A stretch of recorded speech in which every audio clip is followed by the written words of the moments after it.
अभी वो दोनों गाड़ी की तरफ भागने ही वाले थे कि तभी सन्नाटे को चीरती हुई एक आवाज आई।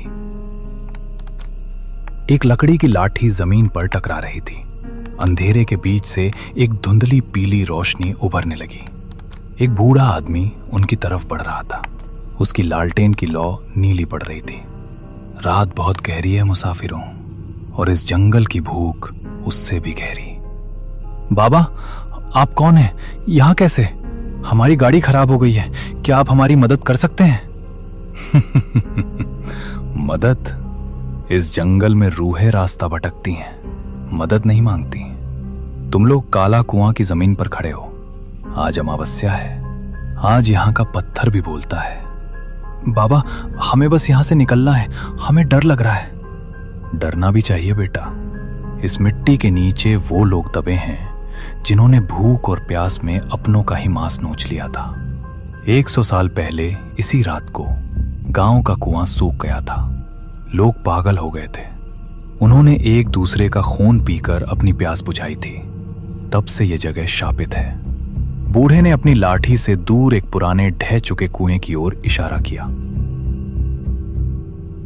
वहां से एक अजीब सी सुबकने की आवाज आ रही थी। बाबा, आप हमें डरा रहे हैं। हम शहर से आए हैं, हम इन सब बातों पर यकीन नहीं करते। यकीन आंखों को नहीं, रूह को होता है बेटा। वो देखो, कुएं की मुंडेर पर, क्या तुम्हें वो औरत नहीं दिख रही जो अपने बच्चे को खून पिला रही है? राघव, मुझे कुछ दिख रहा है। एक औरत सफेद कपड़ों में, वो हमारी तरफ देख रही है और मुस्कुरा रही है। वो बुला रही है तुम्हें। आज की रात उसे 2 नए मेहमान चाहिए। अमावस्या का अंधेरा कभी खाली हाथ नहीं लौटता। अचानक एक तेज ठंडी हवा का झोंका आया और बूढ़े की लालटेन बुझ गई। जब राघव ने अपनी टॉर्च जलाई तो वहां न तो वो बूढ़ा था और न ही कोई आवाज। बस एक पुरानी लाठी जमीन पर पड़ी थी जो अब एक सड़ी हुई हड्डी की तरह दिख रही थी। बूढ़ा गायब हो चुका था, लेकिन उसकी डरावनी हंसी अभी भी हवा में तैर रही थी। राघवदेव और समीर पत्थर की तरह जम गए थे। तभी गाड़ी का रेडियो अचानक फिर से चालू हुआ, लेकिन इस बार शोर नहीं था, बल्कि एक बहुत ही सुरीली और जानी पहचानी लोरी बज रही थी। वही लोरी जो राघव की मां उसे बचपन में सुनाती थी। समीर, सुन रहा है? ये तो वही गाना है। मेरी मां, वो यहां है। क्या बकवास कर रहा है राघव? तेरी मां यहां कैसे हो सकती है? होश में आ, ये जंगल हमें पागल कर रहा है। देख समीर, सामने देख, वो मेरा घर है। वो खिड़की, मेरी मां वहां खड़ी मुझे बुला रही है। वो कह रही है कि खाना ठंडा हो रहा है। समीर ने टॉर्च उठाई और सामने देखा। वहां कोई घर नहीं था, सिर्फ कंटीली झाड़ियां और एक गहरी खाई थी जिसके नीचे वही काला कुआं था। लेकिन राघव को कुछ और ही दिख रहा था। उसकी आंखों की पुतलियां पूरी तरह सफेद हो चुकी थीं। राघव, रुक, वहां खाई है। तू कहां जा रहा है?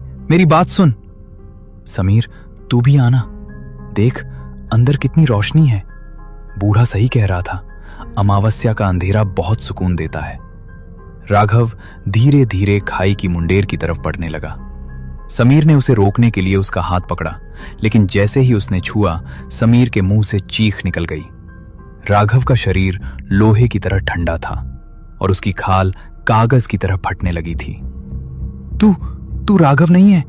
तेरा चेहरा पिघल रहा है।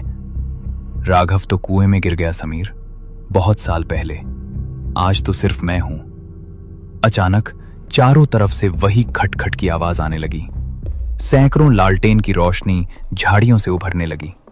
वो सब बूढ़े चौकीदार जैसे दिख रहे थे, जिनके चेहरे नहीं थे। उन्होंने समीर को घेर लिया। नहीं भगवान, मुझे बचा लो, मुझे यहां से जाना है।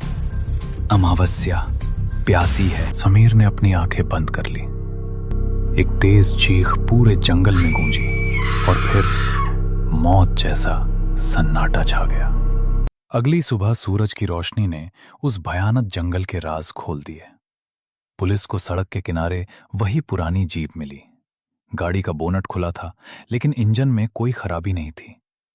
गाड़ी के पास राघव का कैमरा गिरा हुआ था। जब पुलिस इंस्पेक्टर ने कैमरे का प्ले बटन दबाया तो वीडियो में सिर्फ